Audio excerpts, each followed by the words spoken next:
pana paitika tsaona pana paZBC. Mota iyi yaita zvekumuhaka ndobva yapinza pasi pemotikari. Chese changa sara sikauchita.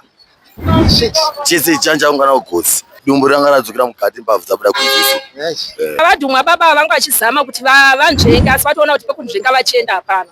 Mota dzava dzashaiwa mabreak zvoti kana iye driver wacho atadza kukontrola mota yake kusvikira arovera pana baba.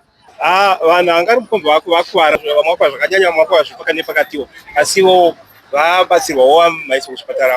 As you can see, there's also blood all over the bridge. Yeah, it seems that actually the person is now dead.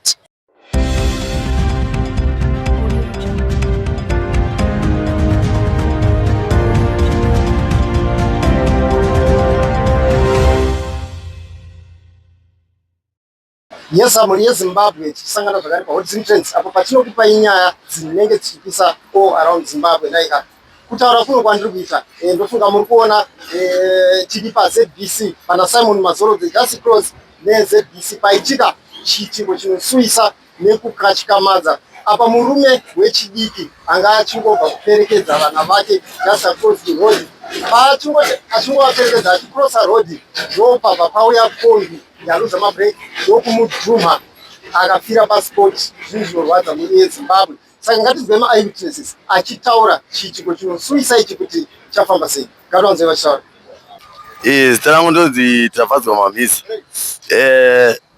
Panga pane motikari yanga ichibva kutown naSimon Mazorodze neyanga ibva kuwadzana ichienda kuMBARE, right. Mota yanga ibva kutown inenge yashaya mabreak because motion yanga inayo yanga ikuratidza kuti driver haasi kutokwanisa kuimisa handiti. Saka yabva yasvika ichirova yanga ichibva kuwadzana padumbu. Then ndobva yanga ichibva kuwadzana yazonotena kuuya kunoku ichizohaka munhu anga asiri mumotikari kana anga akazvimirira achibva kuperekedza mwana wake mucrossisa road. Mabarricade ndosaka ari mugomba plus septic tank rapushwa kuya uku. But munhu zviri kunzi maonero andaita hangu nini chese changa sara sikauchita. Chese chanja ungana ugotsi. Ndo maonero andaita hameno kana pane mumwe ane maonero ake aita hake. Saka tichitarisa kombi yamudhumwa nechepapi chekuja. Mota iyi yaita zvekumuhaka ndobva yapinza pasi pemotikari. Kwane motikari zvekuti hazvikwanise kutsanangurika. Yanga ichibva kutown yanga yakazara. Yanga ichibva uku kuwadzana yanga ine vanhu 3. But they were badly injured. Vanga vakakwara zvakaomarara. Zvinorwadza. Saka takatarisa tanzwa muchitaura kuti akuwara Sküll zvakaitisa. Ma-ambulances atora nguva yakareba sei kuti asvike pasina? Ma-ambulances tingati ozvatika around 7. Saka ma-ambulances tingati pamwe 25 past kana kuti 20 past 7 achisvika. But polisi yanga yatosvika kudhara nekuti police station yedu iri padhuze. Alright, so tichitarisa munhu afira passport here kana kuti azofa aendeswa kuchipatara. Ndingati munhu afira passport ndo maonero angu. Because angaita akakuti mbavhu dzadzokera mukati abudisa chi. Alright, mati mbavhu dzake dzadzokera mukati. Kudai. Ezini kuti dumbu ranga radzokera mukati mbavhu dzabuda kunzvisi. Tichitarisa munhu anga ari mukadzi murume. Murume. Anga akatopfeka zvakanaka anga ibva kuperekedza mwana anosenza apa pamanyuwe lines kwamukuya uko. Munotomuziya munhu atumwa. Ona zvikuru kuti panapa yatova black spot parugara pachiitika tsaona. Chikumbiro chipi chamungade kupawo kungava kune vekanzuru kuti nzvimbo ineyi inge irijiswe license kana kune vemutemo? Nzvimbo iyi chikumbiro kuti marobotsi edu anga achishanda handiti. Marobotsi edu akashanda vonyazogadzira mabarricades avo zvakanaka handiti. Vonyazomira zvakanaka. Then vobva vaisa psychotrek vanhu paroboti. Inonzi ndiyo zebra cross yevanhu. Then nepsychotrek yemudhudhudhu. Ozi pari kuitika maincidents akawanda. Ndozvatani chikukumbira. Bozi munoona kana mavhenda anotengesera handiti. Anotozodzingwa nenhau idzodzo dzekuti paitika maincidents akadai so handiti akaita sei aya. Last time pakaitika imwe but nhasi paitika imwe. Mavhenda aya anenge akunzi aenda kutengesa kuNazareti ofuicha kudarike vanhu. Ipapa ndo pavanoitira mari mavhenda edu, semono wamuri kutoita mavhenda ndo pavanoitira mari. So tichitarisa chiitiko chinoswisa chaitika munhu wanga akachitobva mukuperekedza vana mashoko enyaradzo kune mhuri dzashaitirwa angava achiita sachiitiko ichi. Ndingangoti ndine urombo nezvaitika. Mwari vanenge vaitawo kuda kwavo patongochemawo netariro. Oyo zvakare chikumbiro chamungade kuita kupolisi chingava chipi zvakare kuti mota dzinge dzichikontrolwa dzisawande speeding? Chikumbiro chatingada kuita kupolisi bozi pamwe handizive futi kuti pamwe ipoto raita kuti mota izodonza mabreak, pangoitawo panhu pekuti pakangopevhwawo sepanhu panoratidzika sepadhuze nefenyuro. Zvinorwadza. So mashoko enyu kupedzisira mukoma mhuri yeZimbabwe yakateerera panguva inei tichitarisa chiitiko chinoswisa ichi angava? Ndinongoti hama drive safe handiti and kune avo vanosenzawo kwakaita sana police council nevamwe vari muhurumende ndinongokumbirawo kuti ingava VIT ingava chii tomhanyisana pakanaka but pasina kunaka parobot kana kuti chii. Ndokumbirawo kuti hurumende yedu ingotisirawo robot redu rinoshanda, polisi yedu yooperator, handifunga kuti pangaitike problem. Ndinonzi Yevaingodo. Ndanzwa kuti gundi riri panapa pamarobots epaZBC. Pane mota dzaruza mabreak zvokuti padzasvika dzichirova murume uyu ndarwadziwa. Ndiri kukumbirisawo zvikuru sei panyaya yemarobots asiri kushanda zvakanaka paZBC kuti dai matibatsirawo tikwanise kuti tirarame zvakanaka nokuti ndo zviri kukonzeresa matsaona iyaya. Chiitiko ichi chaitika past 7 dzemangwanani. Alright. Tanzwa zvikuru vatauriri vari kuti murume uyu anga abva kunoperekedza vana vake vechikoro. Chokwadi. Takatarisa izera ripi? Pane angaiti mazera api? Tichitarisa zera remwana iyeye vana vanofanira kunge vari kumagrades 2-3 asi baba ava havasi munhu mukuru wokuti tingati munhu mukuru. Saka zvinhu zvandishamisa zvandirwadza ndabatikana zvakanyanya nokuda kwemarobots, kunyanyisa marobots. Dai matibatsirawo ipapo hurumende, tarisisai paZBC ndiri kurwadziwa. Panyanya kuvakwadza musoro ndo warovera, ndo wandaona wanyanyisa kuti vasvike pakushaika. Okay. Mungatsanangura muri yeZimbabwe kuti vadhumwa vakaita vanyatsotsanangura kuti pavadhumwa vaita zvekuita sei? Pavadhumwa baba vangu vachizama kuti vanzvenge asi vatoona kuti pekunzvenga vachienda hapana. Mota dzava dzashaiwa mabreak zvoti kana iye driver wacho atadza kukontrola mota yake kusvikira arovera pana baba.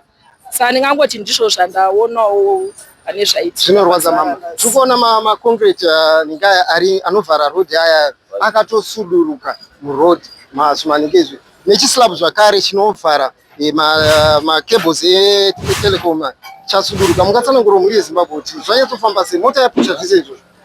Mota yapusha, mota payasvika yashaiwa control zvoti yangosvika ichingopusha. Saka hapana kana chimwete chaanga chagona kuita nokuti kurovera kwayaita ndokusuduruka kwaita zvinhu zvese kusvikira murume uyu azodonhera pasi achishaika saizvozvi zvamuri kuona.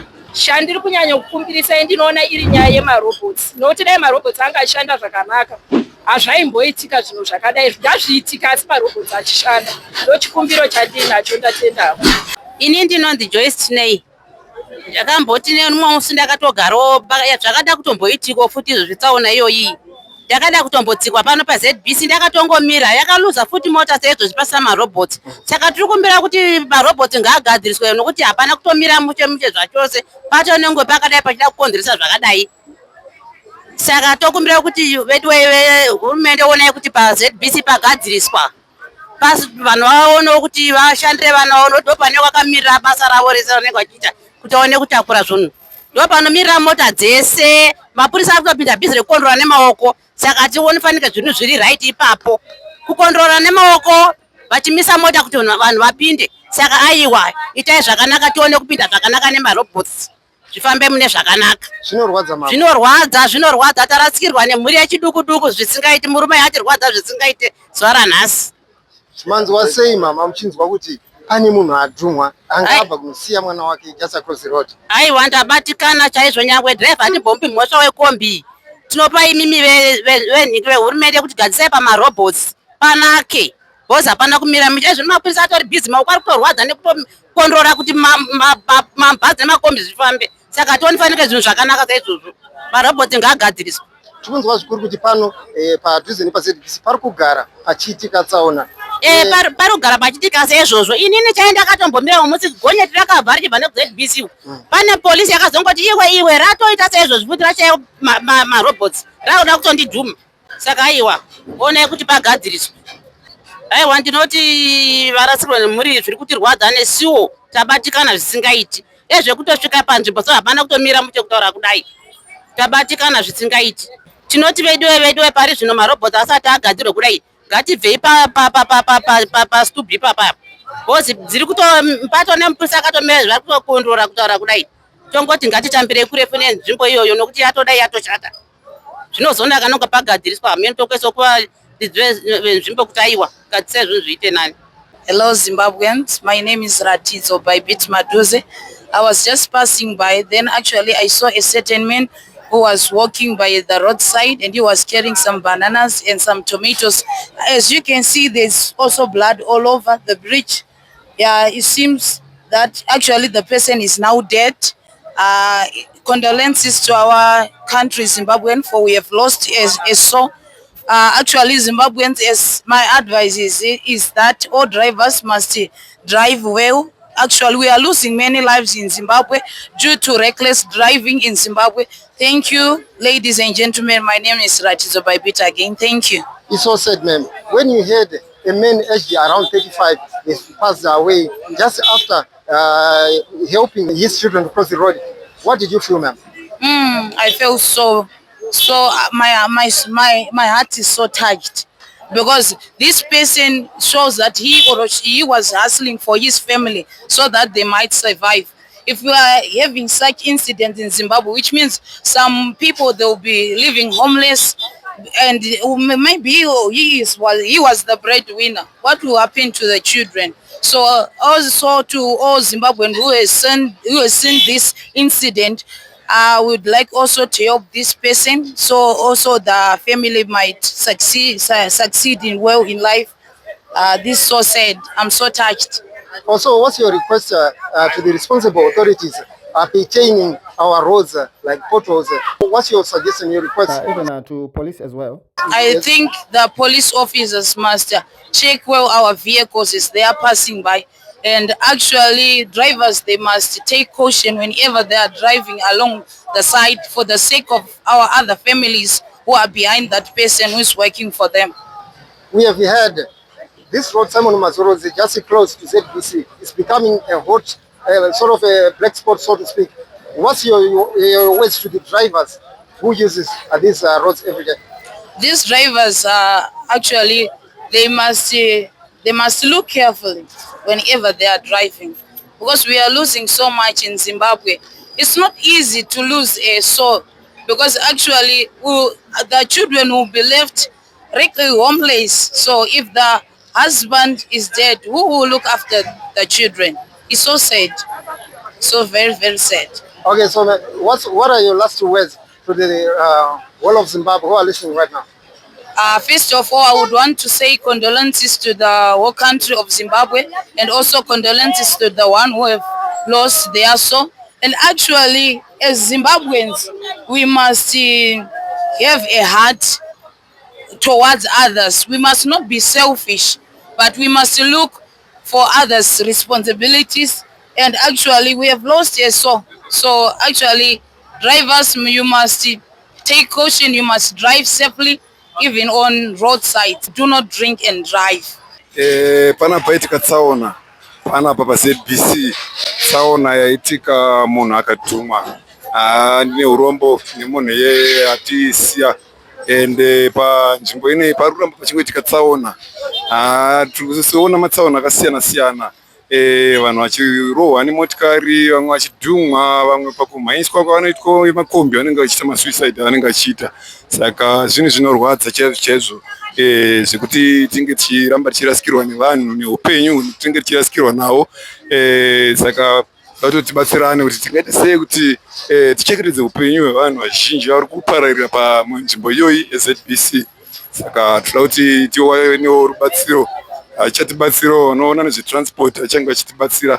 Ini ndonzi Lakmo Chigame ndo zita rangu, asi ndiri kuti wange tichingobatsirana kuti toita sei kuti tsaona dzepamugwagwa dziite shoma, tichinamatawo zvakare kuti Mwari atibatsire tisasangane netsaona dzakawanda dzakadaro. Zvinorwadza mukoma. Manzwa sei baba muchinzwa kuti murume angabva kunoperekedza vana vake adhumwa asi tombori murodhi ndobva afira passport, mafira sei mwoyo? Ndarwadziwa zvakanyanya, ndarwadziwa kuti murume uyu anga atosiyawo mhuri dzakewo dzimwe kumba, dzimwe ari kubva kunoperekedza nevana vechikoro kushandira mhuri dzatinochiita. Zvinhu zvinosuvisa zvakanyanya kusangana nezvinhu zvakadaro.